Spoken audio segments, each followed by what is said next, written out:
یوسف زہرا امام صاحب العصر علیہ السلام کے ظہور میں تعجیل کے لیے بھی بلند تر صلوات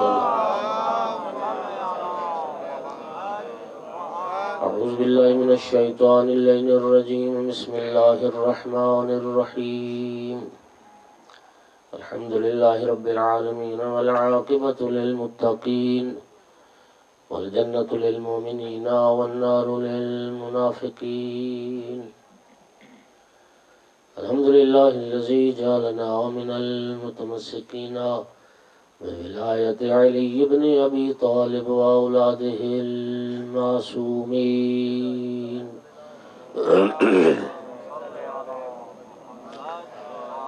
الحمدللہ الذی جعلنا من الباقین علی سیدۃ نساء العالمین الصلاة والسلام والتحیۃ والاکرام علی رسولہ الکریم شفیع المذنبین انیس الغریبین رحمت للعالمین عنی العبد المؤید الرسول المسدد المحمود الاحمد المصطفى الامجد بالقاسم محمد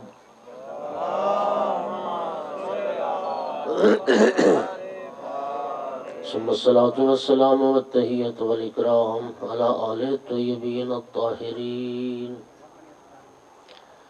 المعصومین المنتجبین المنتخبین المظلومین واللعنة الدائمة على اعدائهم ملعونین من یوم عداوتهم الى قیام یوم الدین وبعد یوم الدین اما بعد فقال سبحانه وتعالى في كتاب المجيد بسم الله الرحمن الرحيم يسبح لله ما في السماوات وما في الأرض الملك القدوس العزيز الحكيم صلوات پڑھیے سارے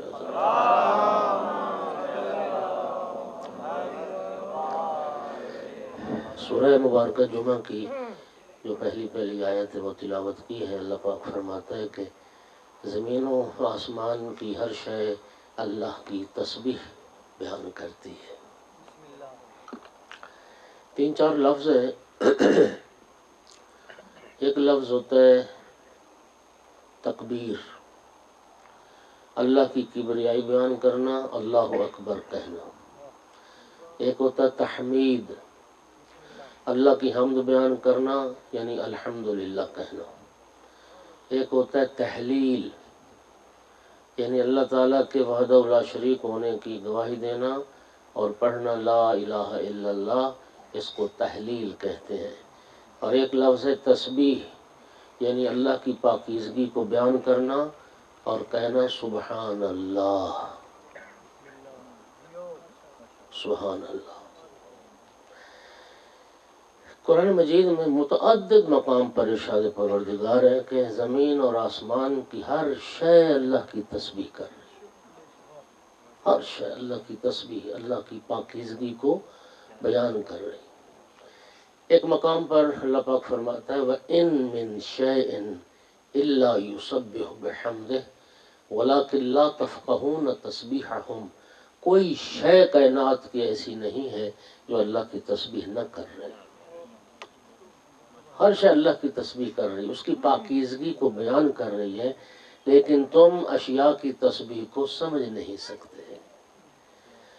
تمہیں یہ شعور نہیں ہے کہ درخت کیسے تسبیح کرتا ہے، پتھر کیسے تسبیح کرتے ہیں، پہاڑوں کی تسبیح کیا ہے، تمہیں یہ پتہ نہیں ہے کہ چاند سورج ستارے کی تسبیح کیا ہے، تمہیں یہ پتہ نہیں ہے کہ نہروں کی دریاؤں کی تسبیح کیا ہے، پرندوں کی تسبیح کیا ہے۔ وہ ایک نبی پاک صلی اللہ علیہ وآلہ وسلم کے صلوات سارے پڑھو نا یار بلند آواز سے۔ آقا کے جو معجزات میں سے ایک معجزہ بیان کیا جاتا ہے کہ کنکر کلمہ پڑھتے تھے نبی پاک کے ہاتھ پر، سنیے نا، پتھر بولتے تھے۔ ایک اہل علم نے بڑی خوبصورت بات کی کہ معجزہ یہ نہیں تھا کہ پتھر نبی کے ہاتھ پر بولے، پتھر تو تسبیح کر رہے ہیں، معجزہ یہ تھا کہ پتھر کیسے تسبیح کرتے ہیں اور لوگوں کو بھی سنوا دیا کہ پتھر کیسے تسبیح کرتے ہیں۔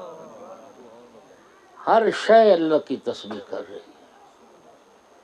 انسان کو اللہ نے فعل مختار بنایا اور اللہ پاک نے انسان سے بھی تقاضا کیا ہے کہ یہ بھی میری پاکیزگی کو بیان کرے۔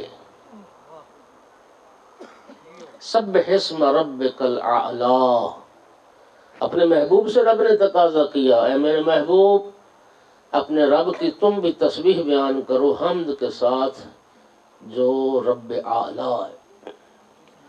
اس آیت کے نازل ہونے کے بعد پھر نبی پاک نے ارشاد فرمایا کہ جب تم نماز پڑھو تو رکوع کی حالت میں بھی اس کی تسبیح کو بیان کرو اور سجدے کی حالت میں بھی اس کی تسبیح کو بیان کرو۔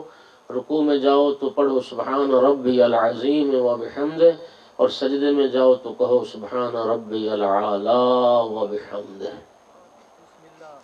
اور یہ تسبیح کا ثواب جانتے ہو کتنا ثواب؟ تسبیح سبحان اللہ کہنا۔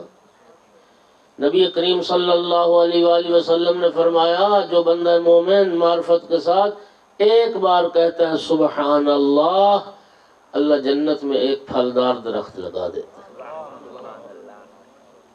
اب تو سارے کہو نا سبحان اللہ۔ اب مجلس میں جتنے دیر سبحان اللہ کہتے رہو نا اللہ پاک درخت لگاتا ہے۔ ایک صحابی عرض کرتا ہے یا رسول اللہ اس کا معنی یہ ہوگا میرے تو جنت میں بڑے باغات ہوں گے، میں تو کئی بار دن میں تسبیح کرتا ہوں۔ سرکار نے فرمایا بے شک جتنی بار بھی سبحان اللہ کہو گے اللہ تعالیٰ جنت میں اتنے ہی پھلدار درخت عطا کرے گا، لیکن شرط یہ ہے کہ معصیت کی آگ بھیج کر انہیں جلا نہ دینا۔ اگر سبحان اللہ کہنے سے جنت میں درخت لگ سکتے ہیں نا تو ہمارے گناہوں سے وہ درخت جل بھی سکتے ہیں۔ گناہ کی آگ جلا دیتی ہے رسول اللہ فرماتے ہیں ان درختوں کو۔ حضرت سلیمان ابن داود علیہ السلام، جناب سلیمان کا تخت پرواز کر رہا تھا، چونکہ جناب سلیمان انبیاء میں سے حضرت سلیمان وہ نبی ہیں جس نبی نے اللہ سے بادشاہت مانگی ہے۔ رب حب لی ملکن لا ینبغی لأحد من بعدی، میرا اللہ مجھے ایسا ملک ایک ایسی بادشاہت عطا کر کہ پھر ویسی بادشاہت کسی کے لیے نہ ہو۔ اب دنیا جتنی ترقی کر جائے اور کیا رب نے حضرت سلیمان کو بادشاہت عطا کی، اللہ پاک نے کائنات کی ہر شے جناب سلیمان کے لیے مسخر کر، ہر شے اطاعت کرتی تھی۔ ہوا اطاعت کرتی تھی، ہوا مسخر تھی۔ جناب سلیمان کا تخت تھا، کیا تخت تھا، ہزاروں کرسیاں لاؤ لشکر سمیت وہ تخت پرواز کرتا تھا، ہوا اڑا کے لے جاتے تھے، حکم کرتے تھے ہوا اڑا کے لے جاتے تھے۔ عجیب نہیں؟ یعنی اس ترقی پہ تو آج بھی سائنس نہ پہنچ سکی، جہاز لوگوں نے بنا لیے لیکن اس طرح کا کوئی تخت آج بھی۔ تو تخت حضرت سلیمان کا، اور ایک بات سن لو،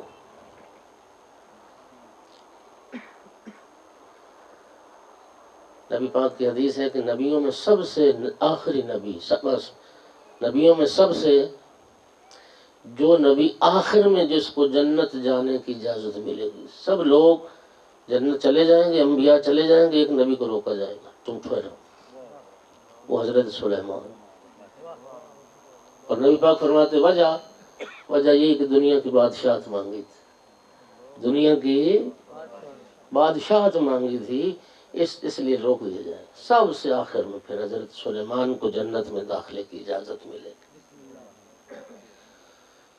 تو تخت حضرت سلیمان کا پرواز کر رہا تھا تو زمین پہ کھڑے شخص کسی نے دیکھا تو کہا سبحان اللہ، اللہ نے فرزند داؤد کو کیسی سلطنت عطا فرمائی۔ تو ہوا نے وہ آواز جناب سلیمان تک پہنچائی، جناب نے تخت اتارنے کا حکم دیا اور اس شخص سے فرمایا جس نے سبحان اللہ کہا تھا کہ اگر اللہ تعالیٰ تیرا ایک مرتبہ یہ تسبیح کرنا اور سبحان اللہ کہنا قبول کر لے، میرے اس ملک بادشاہت اور تخت سے بہتر۔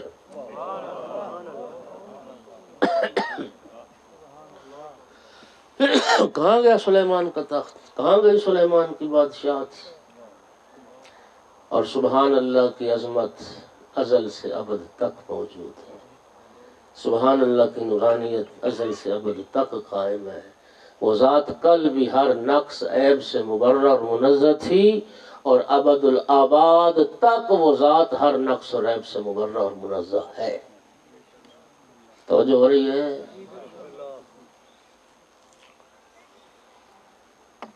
ایک شخص کو دیکھا نبی پاک نے کھجور کا پودا لگا رہا تھا، تو کھجور دیر سے پھل دیتی ہے، نہیں سال کے اندر تو نہیں نا پھل اس پہ لگتا، کئی سالوں کے بعد پھل لگتا ہے۔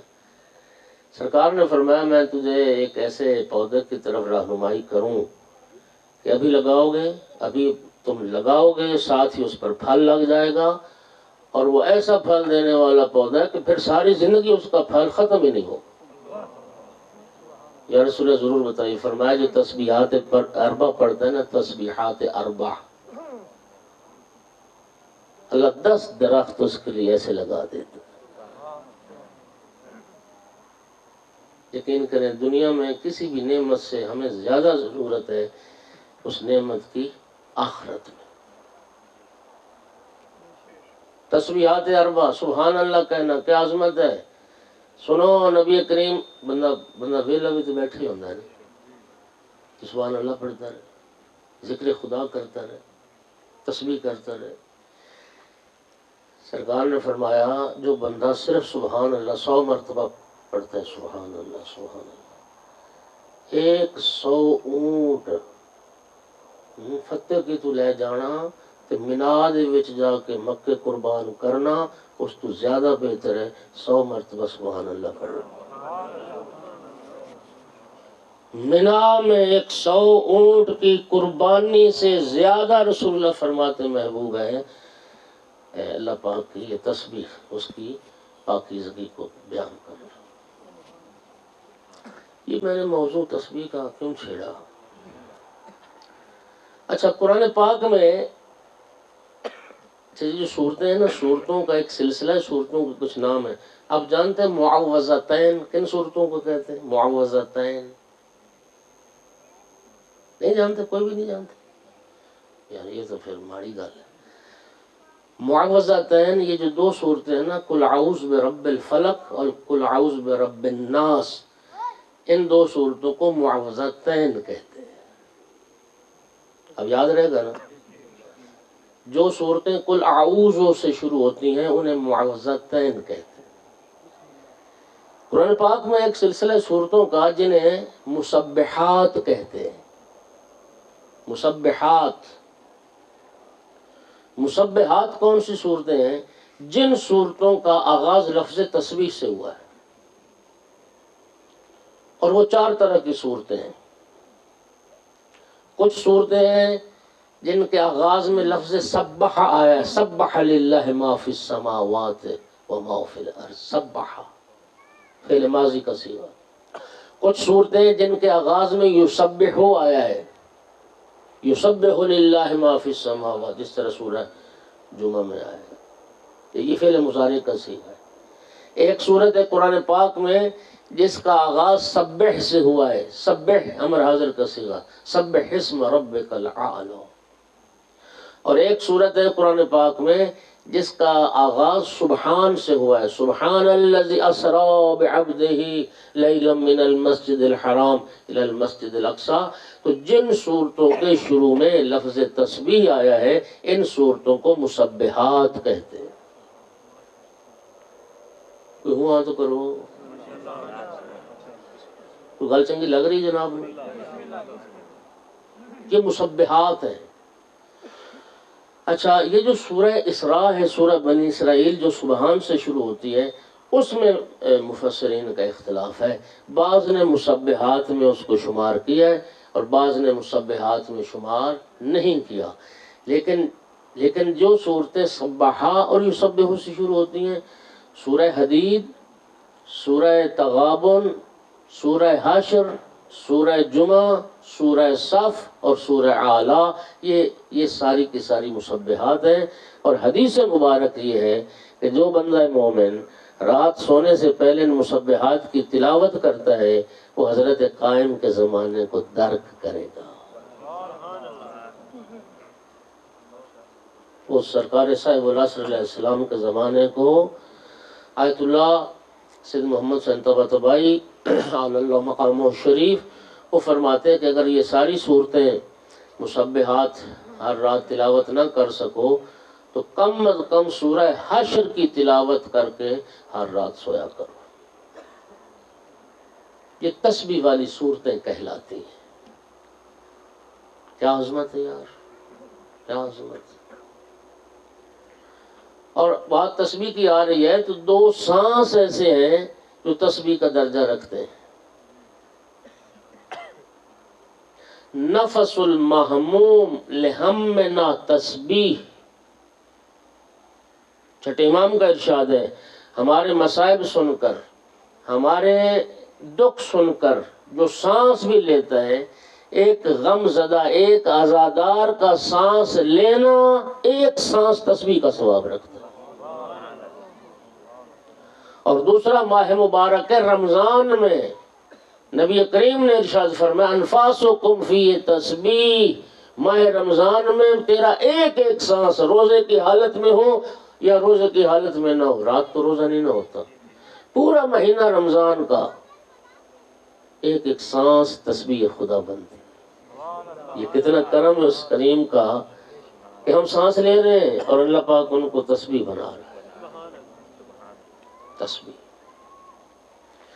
یہ تسبیح کا میں نے ذکر اس لیے کیا کہ سارے مسلمانوں میں، شیعہ سنی تمام مسلمانوں میں ایک ذکر جو سب سے زیادہ جس ذکر کو پڑھا جاتا ہے، جو ذکر ہوتا ہے خدا کا، وہ تسبیح فاطمہ زہرا صلوات اللہ علیہا.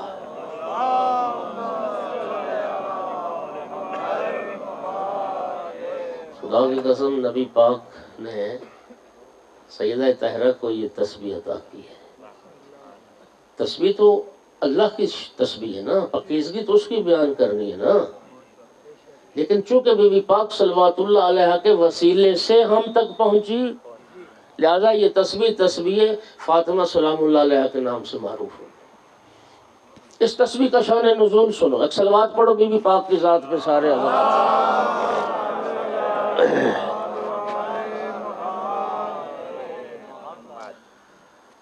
بی بی پاک صلوات اللہ علیہا گھر کا کام کاج بہت ہوتا تھا. جس زمانے میں مدینہ میں فتوحات ہو رہی تھیں، جنگوں میں کامیابیاں ہو رہی تھیں، تو مسلمانوں کے گھروں میں کنیزیں اور غلام آ رہے تھے. اس زمانے میں گھر کا کام کاج تھوڑا نہیں ہوتا تھا. جب شادی ہوئی تھی نا سیدہ طاہرہ صلوات اللہ علیہا کی، شادی کے دوسرے دن نبی پاک مولا امیر علیہ السلام کے گھر تشریف لائے.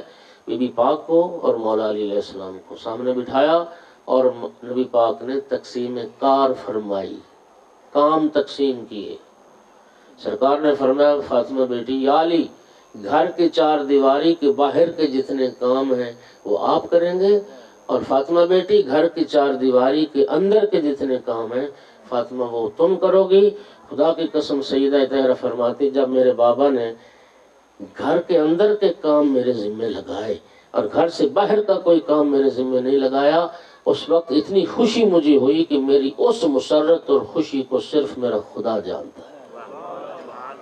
میں اتنی خوش ہوئی کہ میرے بابا نے گھر سے باہر کا کوئی کام میرے ذمے نہیں لگا، اور کام تھوڑے نہیں ہوتے تھے. میں دعوے سے کہہ سکتا ہوں کہ آج کے زمانے میں ہماری بچیاں شاید وہ کام نہ کر سکیں، اگرچہ ہماری مشرقی خاتون اور ہماری دیہاتوں کی جو خواتین ہیں وہ بہت جفاکش ہیں اور بہت کام کرتی ہیں اور بڑی زحمت اٹھاتی ہیں، بلکہ ہمارے معاشرے میں تو بیچاریاں مردوں والے کام بھی عورتیں ہی کر رہی ہوتی. لیکن اس زمانے میں بی بی پاک صلوات اللہ علیہا، اب صرف یہی ہماری بچیاں چکی چلا سکتی، چکی چلانا، جو پیسنا. آج کل موٹر، اس زمانے میں موٹریں نہیں ہوتی تھیں، کنویں گھروں میں بنے ہوتے تھے، تو کنووں سے ڈول کی مدد سے پانی نکالنا، چکی چلانا. نبی پاک سیدہ طاہرہ صلوات اللہ علیہ کے گھر ہے، بی بی پاک چکی چلا رہی تھی، بابا کی تعظیم اور استقبال کے لیے اٹھی. نبی پاک نے حسب دستور اور حسب معمول سیدہ طاہرہ کے ہاتھوں کو جو پکڑا، بوسے دی ہاتھوں پر، کیا دیکھا کہ چھالے بنے بی بی پاک کے ہاتھوں، اور چھالے پھٹ گئے اور بی بی کی ہتھیلیاں خون آلود اور وہ دستہ چکی کا خون آلود. اس وقت نبی کریم نے فرمایا تھا مرارت الدنیا حلاوت الآخرہ و حلاوت الدنیا مرارت الآخرہ. فاطمہ بیٹی، دنیا کی تلخی آخرت کی شیرینی ہے، اور دنیا کی شیرینی آخرت کی تلخی ہے، اور فاطمہ بیٹی تو آخرت کی شیرینی کے لیے دنیا کی تلخی کو برداشت کر۔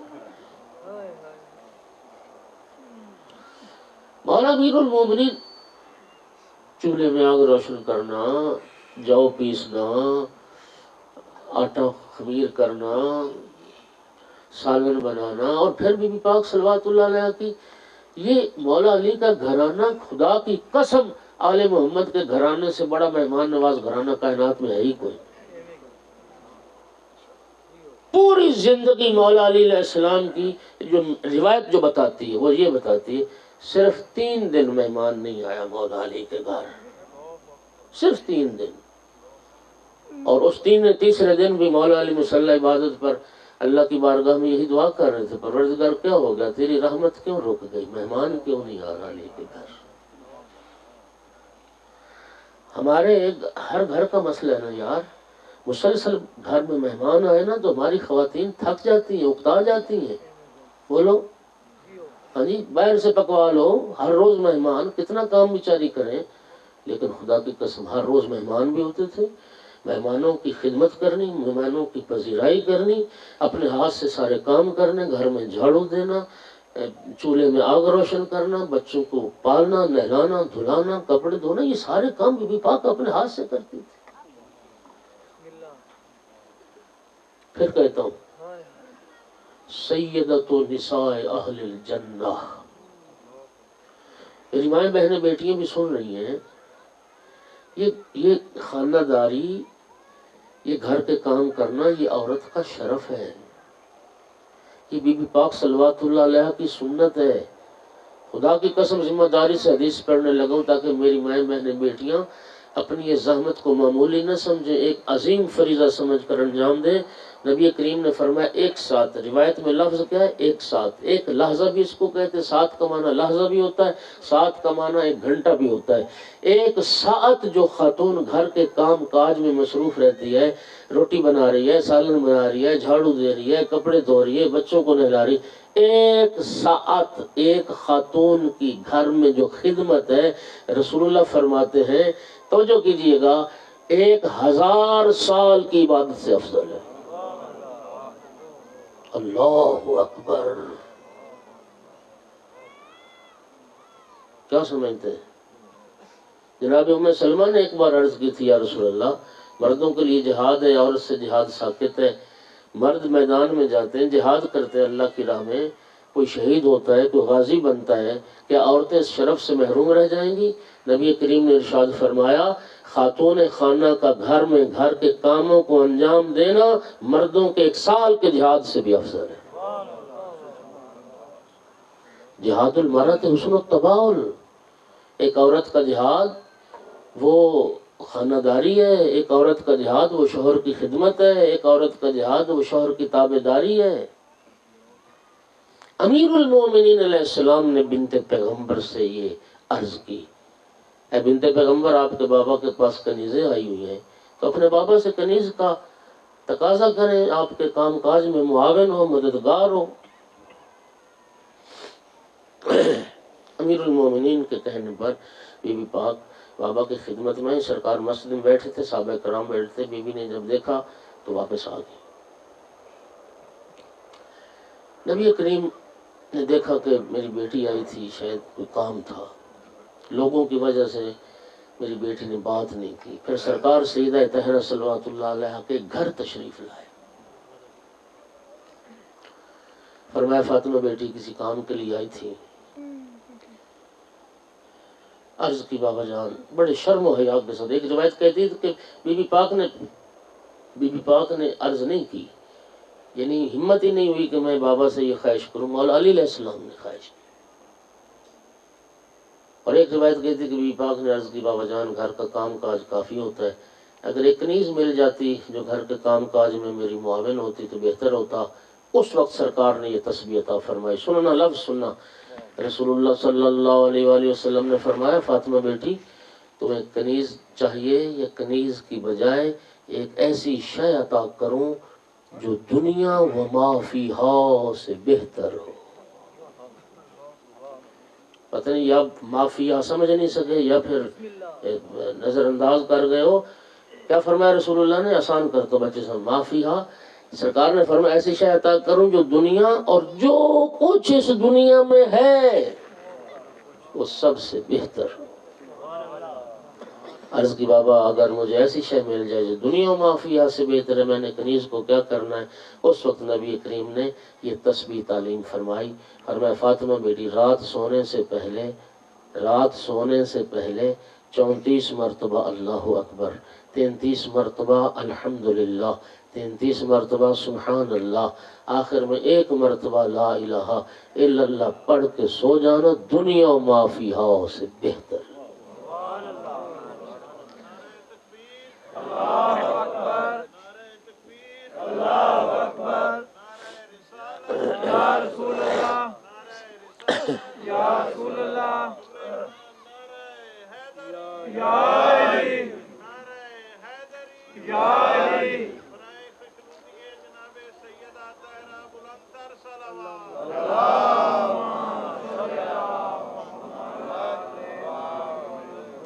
دنیا و مافیا سے بہتر. جب سرکار نے تسبیح تعلیم فرمائی بی بی پاک نے 3 بار یہ جملہ دہرایا، رضیت عن اللہ وعن رسول اللہ، رضیت عن اللہ وعن رسول اللہ، رضیت عن اللہ وعن رسول اللہ. میں اللہ سے بھی راضی ہوں، میں اللہ کے رسول سے بھی راضی ہوں. میں اللہ سے بھی راضی ہوں، میں اللہ کے رسول سے بھی راضی ہوں. یہ تسبیح امام محمد باقر علیہ السلام نے ارشاد فرمایا کہ اللہ تعالیٰ کی جو عبادت ہے وہ تسبیح زہرا سے بڑھ کر نہیں ہو سکتی. پتہ نہیں آپ سمجھ سکے یا میں سمجھا سکتا. اللہ کی عبادت اس تسبیح سیدہ سے بڑھ کر نہیں ہو سکتی. 2 مقام پر ہمیں آل رسول نے اس تسبیح کی تاکید فرمائی ہے، رات سونے سے پہلے اور ہر نماز واجب کے بعد. ویسے یہ تسبیح مستقل عبادت ہے،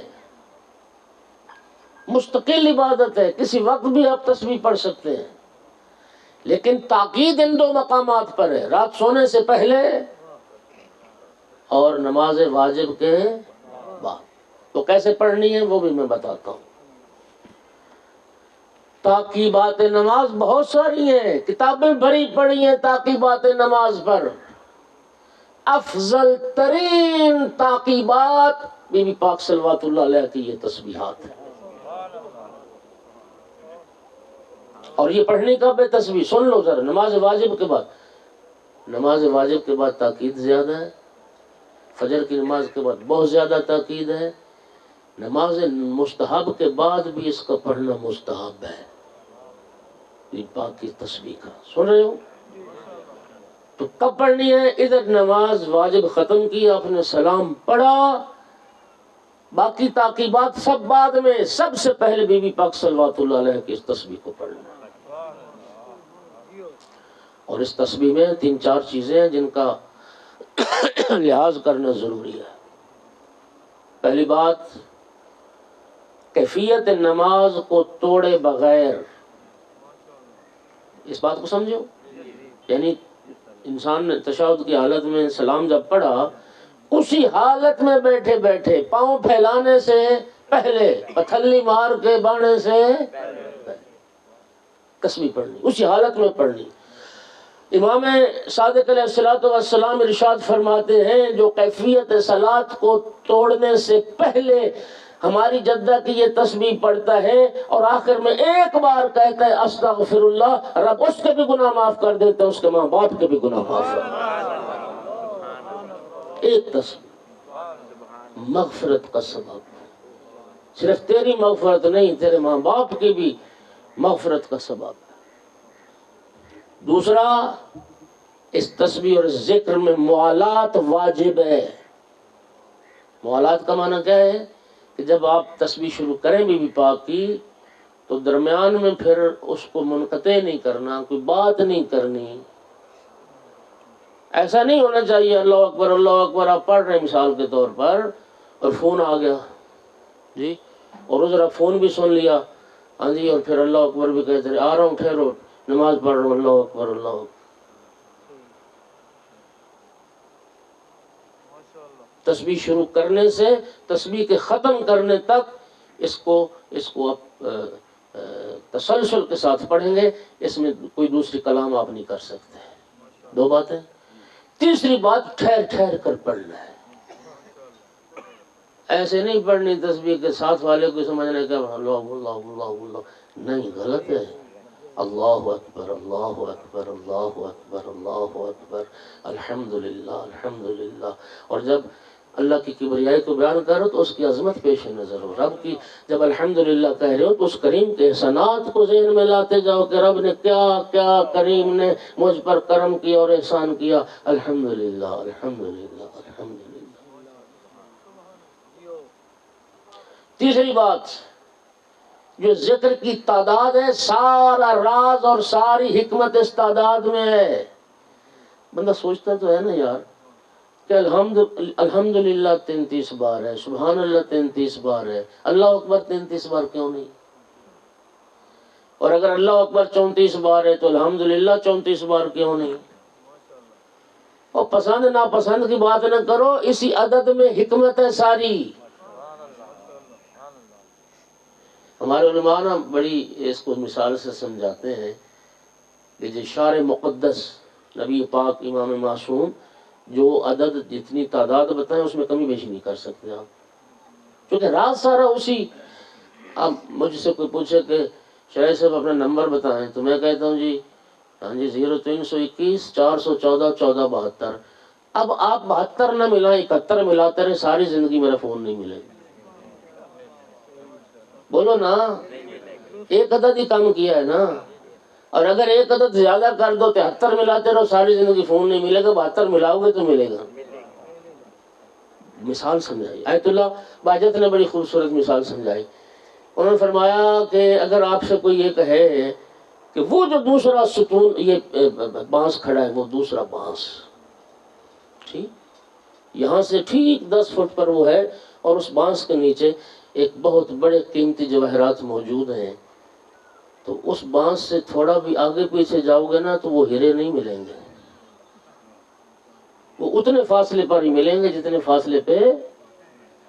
تو تعداد میں یہ جو مسجدوں میں عموماً لوگوں نے تسبیحات رکھی ہوتی ہیں نا اس کی تعداد پوری نہیں ہوتی.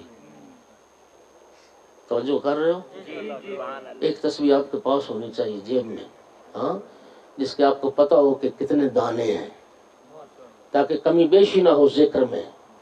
اگر کوئی مسجد کی تسبیح اٹھا کے پڑھنی ہے تو پہلے اس کو گن لینا کہ اس کے دانے پورے نہیں ہو تو آپ انگلیوں پہ بھی پڑھ سکتے ہیں. اب تو موبائل میں تسبیحات آ گئی، اس پہ آپ ٹک ٹک کرتے جائیں، آپ ذکر پورا کریں. سمجھو یا نہیں سمجھو؟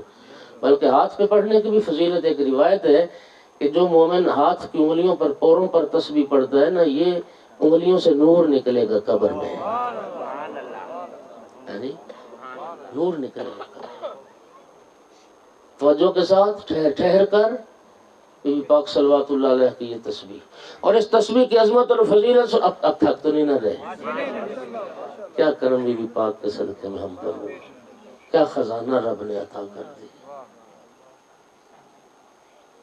جب یہ تسبیح عطا ہوئی نا تو بی بی پاک صلوات اللہ علیہ نے ایک سوتی ڈوری لے کے نا اس پہ اس ذکر کی تعداد کے برابر گرہیں لگائیں تو ایک تسبیح بن گئی. پھر بی بی پاک یہ ذکر اس پر پڑھتی تھی. اور پھر جناب حمزہ صلوات اللہ علیہ کی جب شہادت ہوئی تو پھر جناب حمزہ کی قبر کی مٹی سے بی بی پاک نے تسبیح بنائی، دانے بنائے اس قبر اطہر کی مٹی لے کر جناب حمزہ کی. میں عرض کر رہا ہوں ویسے تو ذکر کسی طرح بھی پڑھا جا سکتا ہے، بی بی پاک نے جناب حمزہ کی قبر مبارک کی مٹی سے تسبیح کیوں بنائی؟ سیدہ طاہرہ ہی پیغام دینا چاہتی ہیں، اور وہ پیغام کیا ہے؟ ذکر اللہ کا کرو، عبادت خدا کی کرو، لیکن شہیدان راہ خدا کی شہادت کو نہ بھلاؤ. ان موسموں کا احسان نہ بھلاؤ. اگر یہ شہیدان راہ خدا اسلام کے لیے قربانیاں نہ دیتے تو یہ ذکر کہاں نصیب ہوتا تمہیں، یہ عبادت کہاں تمہیں نصیب ہوتی. یہی فلسفہ خاک کربلا پر سجدہ کرنے کا ہے. نہیں سمجھے آپ؟ جو جناب حمزہ کی قبر سے تسبیح تیار کرنے کا فلسفہ ہے وہی خاک کربلا پر سجدہ کرنے کا فلسفہ ہے۔ عبادت رب کی کرو، نماز رب کی پڑھو، لیکن سب سے افضل تربت سید الشہداء کربلا کی خاک ہے، اس پر سجدہ کیا جائے۔ اور ہمارے ائمہ نے تاکید فرمائی، اور یہ روایت ہزاروں بار آپ کو سنا چکا ہوں۔ امام صادق علیہ السلام فرماتے ہیں السجود علی تربت الحسین یتم الصلاۃ وان کانت ناقصۃ، خاک کربلا پر سجدہ کرنے سے اللہ ناقص نماز کو بھی کامل بنا دے۔ اب دوسری بڑی ذمہ داری سنو حدیث، امام فرماتے ہر بندے کی اور ہر نماز محل اجابت اور محل قبولیت تک نہیں پہنچتی، لیکن چھٹے امام نے فرمایا جب بندہ مومن نماز پڑھے اور سجدہ خاک کربلا پر کرے، یہ نماز ہے جو محل قبولیت تک پہنچتی ہے، محل قبولیت تک پہنچتی ہے۔ پیر پاک نے اس تربت سے، اور پھر امام سجاد علیہ السلام نے سب سے پہلے خاک کربلا کو سجدہ گاہ بنایا، اور پھر ہمارے ائمہ نے سب سے افضل تسبیح، ویسے تو اب تو چائنا کی مارکیٹ بھری پڑی ہے، شیشے کی ہیں، پتھر کی ہیں، ہاں جی۔ میں حج پہ تھا تو ہمارے ساتھ ایک یہاں تو بابا ہے، میں نام نہیں لیتا، سارے جانتے ہیں، بہت بڑا گدی ہے، ہزاروں مرید ہیں، سعودیہ میں ان کے بڑے مرید تھے، وہ اتنے مرید اکٹھے ہو گئے ہیں، ہاں جی۔ تو ان کے مریدوں نے ہاں جی، یہ آپ سارے مومنین نوٹ کر لیں، یہ 14 نومبر جمعہ، یہ جو جمعہ ابھی آئے گا انشاءاللہ وڈا لوک فتح کی، ہاں جی، وہاں مجلس ہے، ٹھیک 2:30 بجے میں پڑھوں گا مجلس وہاں پہ وڈا لوک میں، جمعہ کے دن 14 نومبر کو 2:30 بجے۔ تو انشاءاللہ سارے احباب کو بھی پاک کے ذکر کروں گا انشاءاللہ، سارے دوست خود بھی آئیے گا اور اپنے دوستوں کو بھی ساتھ لائیے گا، اور خدا کے لیے میں التماس کروں گا بانیان بھی بیٹھے، میرے نا دل میں ایسا بھی آ رہی تھی بات،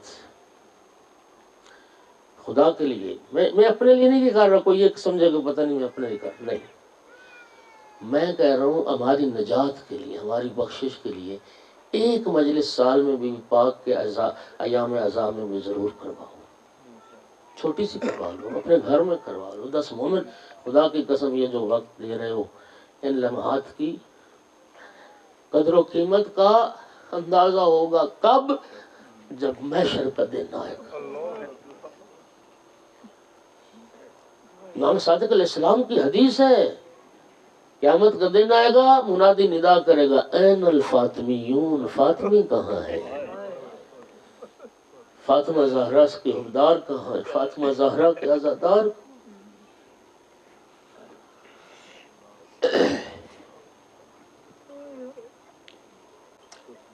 تسبیح سیدہ، کیا رب نے ہم پر کرم کیا۔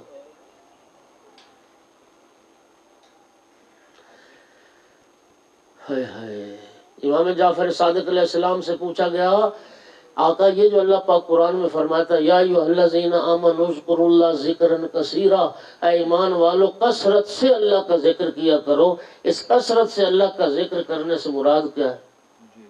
بندہ ہر وقت اللہ اللہ کہتا رہے؟ نہ، فرمایا جو بندہ مومن ہر نماز واجب کے بعد ہماری جدہ کی یہ تسبیح پڑھتا ہے اس کا شمار کثرت سے اللہ کا ذکر کرنے والوں میں ہوتا ہے۔ اور سننا، امام موسیٰ کاظم علیہ السلام فرماتے تھے اِنَّا نَأْمُرُ صِبْيَانَنَا بِتَسْبِيحِ الزَّهْرَاءِ كَمَا نَأْمُرُهُمْ بِالصَّلَاةِ، ہم اپنے بچوں کو جس طرح نماز پڑھنے کا حکم دیتے ہیں اسی طرح تسبیح سیدہ پڑھنے کا حکم دیتے ہیں۔ اگلی بات بڑی ہے، اللہ گواہ ہے، بڑے بڑے مجتہدین سے، بڑے بڑے علماء سے، بڑے بڑے عرفاء سے پوچھا گیا آپ کی کوئی خواہش، آپ کی کوئی دعا، سنو پتہ کیا تھے؟ کہتے تھے ایک ہی دعا ہے، اللہ ہمارا خاتمہ بالایمان کرتے، خاتمہ بالخیر ہو جائے، اور یہ بڑی دعا ہے، یہ بڑی دعا ہے، بڑی بڑی شخصیات کی یہ دعا ہے، اے اللہ ایمان کی حالت میں موت آ جائے، خاتمہ بالخیر ہو جائے، خاتمہ بالخیر ہو جائے۔ ابو ہارون کو امام موسیٰ کاظم علیہ السلام نے فرمایا سن، روایت کا میں ذمہ دار ہوں اور تسبیح کی عظمت سن۔ امام موسیٰ کاظم علیہ السلام نے فرمایا کہ جو بندہ مومن نماز واجب کے بعد اس تسبیح کی پابندی کرتا ہے، امام فرمایا ہم ضمانت دیتے ہیں اس کا خاتمہ بالخیر ہوگا۔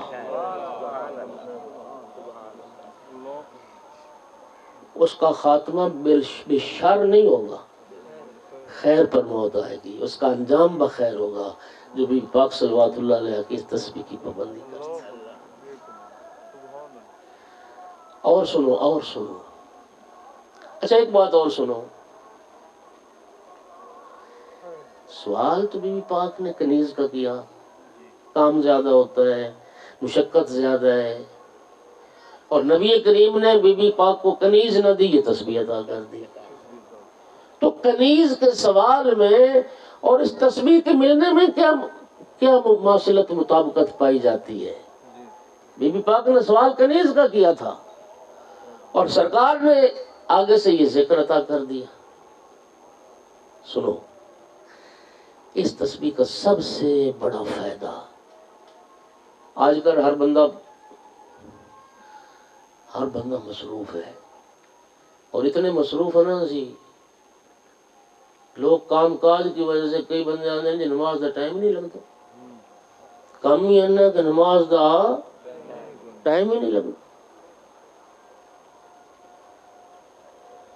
کام کی وجہ سے نماز چھوڑ دیتے ہیں، اور کئی مومن ایسے ہیں وہ کام کی وجہ سے تعقیبات چھوڑ دیتے ہیں، نماز تو پڑھ لی جلدی جلدی، ہاں جی، اور کون بیٹھے یار تسبیح کرے، اور کون بیٹھے تعقیبات اور آیت الکرسی کو پڑھے ہر نماز کے بعد، ہاں جی۔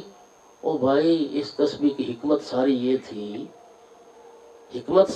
تھی کہ سرکار نے یہ تسبیح عطا کی، ہر نماز کے بعد جو مومن اس تسبیح کی تلاوت کرتا ہے، اللہ تعالیٰ اس تسبیح کے صدقے میں اس کے وقت میں برکت عطا کرتا ہے۔ سنو یہ بات میں عرض کر رہا ہوں، اس کے وقت میں اتنی برکت عطا کر دیتا ہے کہ پھر اس کے کام رہتے نہیں۔ ہر روز جا رہا ہے جی بندہ، حافظہ بہت کام ہے جی، لاہور کام ہے جی، منہ لٹکا کے آ گیا جی، آج بھی نہیں ہویا کام، اگلے دن پھر آج بھی نہیں ہویا کام، اور مہینے جاتے رہتے کام نہیں ہوتا۔ اس تسبیح کا سب سے بڑا فائدہ یہ ہے کہ رب تعالیٰ وقت میں برکت عطا کر دیتا ہے، تمہارے کام بھی ہو جاتے ہیں اور کام کرنے میں تھکاوٹ کا بھی احساس نہیں ہوتا۔ یہ ہے تسبیح کا فلسفہ۔ کیا خزانہ رب نے عطا کیا یار۔ اور سنو، وقت تیزی سے گزر گیا، ٹائم نہیں رہا۔ امام جعفر صادق علیہ السلام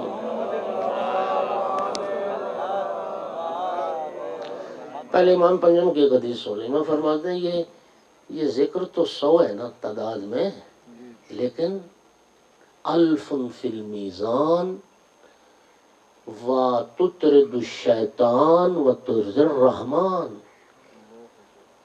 پڑھنے میں 100 ذکر ہے لیکن 1000 پر بھاری ہے،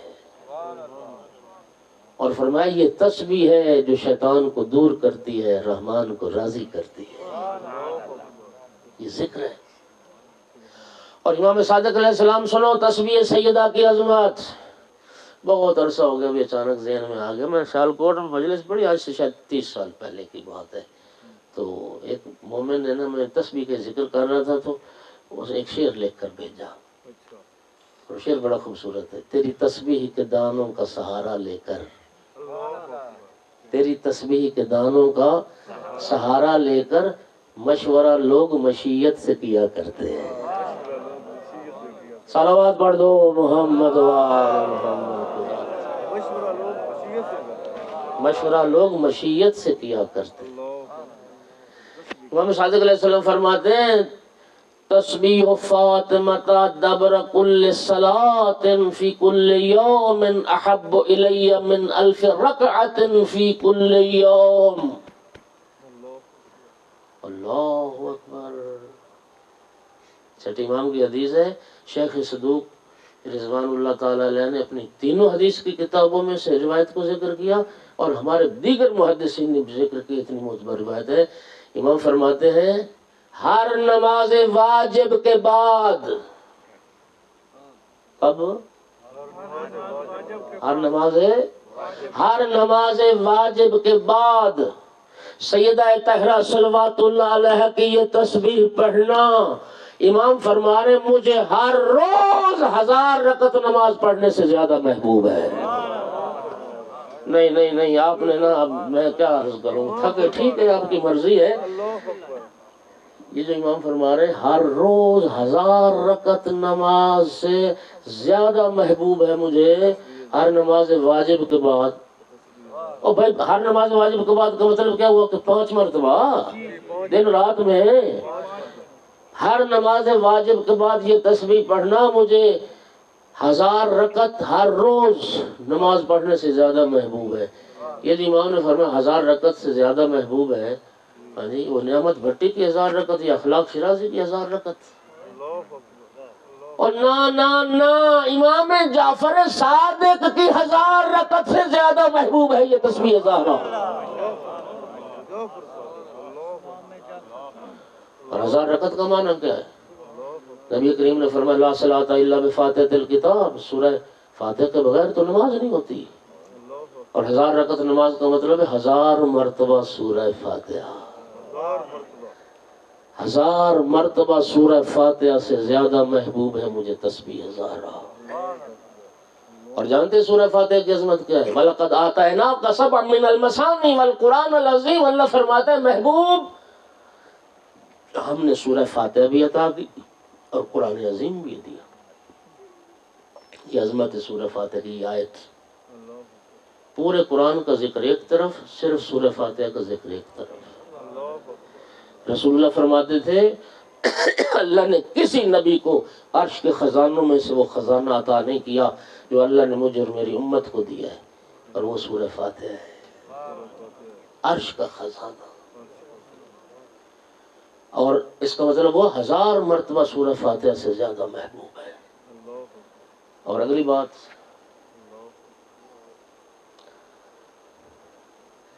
نماز میں صرف سورہ فاتحہ تو نہیں ہوتی، بولو، نماز میں ایک سورہ فاتحہ کے بعد ایک کامل سورت کا پڑھنا واجب ہوتا ہے، اور وہ کامل سورت اگر سورت توحید ہو، یہ سورہ توحید اہل بیت رسول کی محبوب ترین سورت ہے، آپ جانتے ہیں اس بات کو؟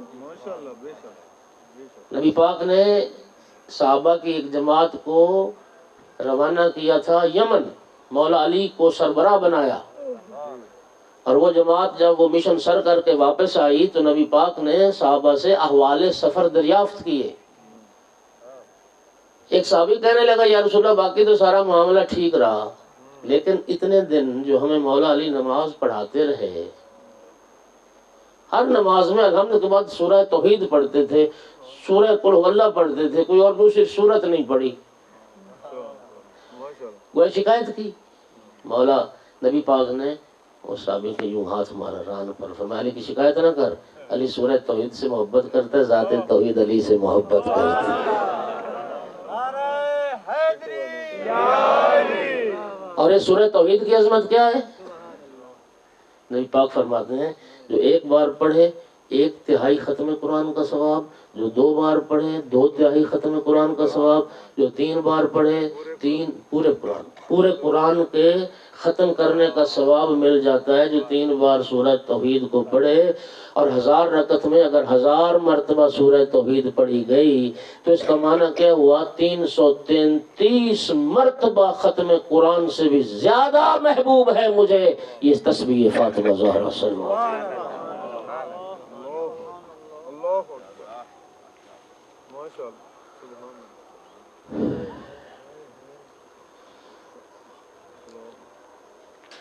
عزادار و دکھ اس بات کا ہے جس سیدہ کے لیے رسول کھڑے ہو جاتے تھے، جن ہاتھوں پہ پیغمبر بوسے دیتے تھے، پیغمبر کی رحلت کے بعد مسلمانوں نے انہی ہاتھوں پہ تعزیاں ماری جو ہاتھ امت کی شفاعت کے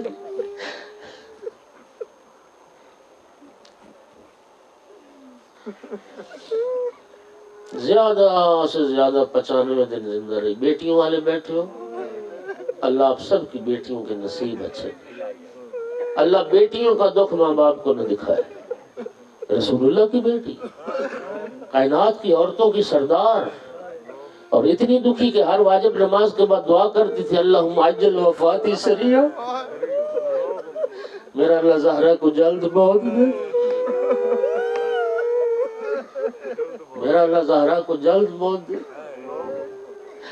شیخ عباس قمی نے لکھا زیادہ سے زیادہ 95 دن زندہ رہی، ایام فاطمیہ ہیں، 13 جمادی الاول سے 3 جمادی ثانی تک۔ حالت کیا تھی؟ ما زالت بعد وفات ابیہا معصبۃ الراس باقیۃ العین محترقۃ القلب محزونۃ القلب منحدۃ الرکن یغشى علیہا ساعۃ بعد ساعۃ۔ شیخ عباس لکھتے ہیں جتنا عرصہ بھی زندہ رہی نا، ہر وقت سر پر موت کی پٹی بندھی رہتی، ہر وقت بطول روتی رہتی تھی، اور تھوڑا نہیں روتی تھی، اتنا روتی تھی روتے روتے غش کر جاتی تھی، غشی کے دورے پڑتے تھے، دل جلتا رہتا تھا، دل جلتا رہتا تھا، پسلیاں ٹوٹ چکی تھی، حسنین کے بازو تھام لیتی تھی، بابا کی قبر پر آ جاتی تھی، تازہ مٹی قبر کی اٹھا کے سونگتی تھی، مرثیہ پڑھتی تھی ماذا علی من شم تربت احمد، اللہ یہ شمہ مدد زمان غوالی، یا بابا جو آپ کی قبر کی مٹی سونگ لے اسے دنیا میں کسی خوشبو کی حاجت نہیں رہتی۔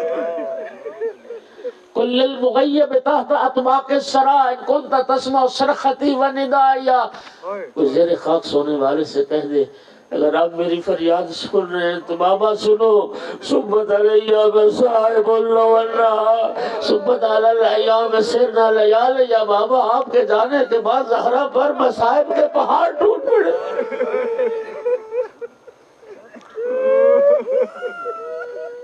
خدا آپ کا گریہ پرسہ قبول فرمائے۔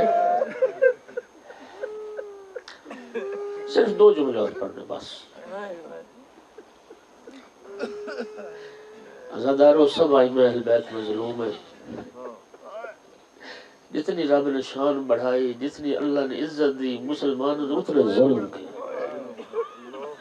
سب ائمہ مظلوم ہے، مظلومیت کی جہاد ہوتی ہے، کوئی امام معصوم کسی جہت سے زیادہ مظلوم، کوئی امام معصوم کسی دوسری جہت سے زیادہ مظلوم ہے۔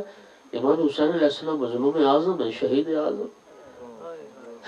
یہ معصوم نے فرمایا تھا لا یوم کا یوم کا یا ابا عبداللہ، مولا حسین کی مظلومیت کا جیسا دن ہے نا عاشور کا، خدا کی قسم عاشور کا دن نہ کسی نبی پر آیا ہے نہ کسی مسیح نبی پر آیا، مظلوم اعظم، شہید اعظم۔ لیکن 2 جہاد ایسی ہیں کہ مولا علی علیہ السلام امام حسین علیہ السلام سے بھی زیادہ مظلوم ہے، اور 2 جہاد سن پاؤ گے؟ کیوں کہا میں نے کہ مولا علی مولا حسین سے بھی زیادہ مظلوم ہے؟ پہلی جہاد، جب تک امام حسین علیہ السلام کربلا میں زندہ تھے نا، کسی یزیدی کو یہ جرت نہیں ہوئی کہ نبی زادیوں کے خیمے میں داخل ہو سکے۔ بڑی معتبر روایت علامہ علی نقوی اس روایت کو پڑھتے تھے، جب امام حسین علیہ السلام زین ذوالجناح سے اتر گئے، امام کا سجدہ جاری تھا، ایک سناٹا چھا گیا کربلا میں، ایک سکوت تھا۔ عمر ابن سعد نے شمر سے کہا شمر جا کے پتہ کرو حسین زندہ ہے یا حسین کی روح پرواز کر گئی؟ شمر کہتا ہے میرے پاس ایک طریقہ یہ جاننے کا، اگر حسین زندہ ہوئے تو حسین کا جواب ضرور آئے گا، اور وہ طریقہ کیا تھا؟ شمر نے نعرہ بلند کیا حسین کی بہنوں کے خیمے لوٹ لو۔ اس نعرے کا بلند ہونا تھا، کریم کربلا کوہنیوں پہ زور دے کے اٹھے، فرمایا خبردار کوئی خیموں کا رخ نہ کرے، ابھی حسین زندہ۔ لیکن عزادارو معاف کرنا، مولا علی وہ مظلوم تھے جن کی نگاہوں کے سامنے لوگ بطول کا دروازہ جلا کے بغیر اجازت زہرا کے گھر میں داخل ہو، جس دروازے سے رسول اللہ بغیر اجازت نہیں جاتے تھے، جس دروازے پہ فرشتے رک جاتے تھے، مسلمان اس دروازے کا حیا بھول گئے۔ یہ پہلی جہت۔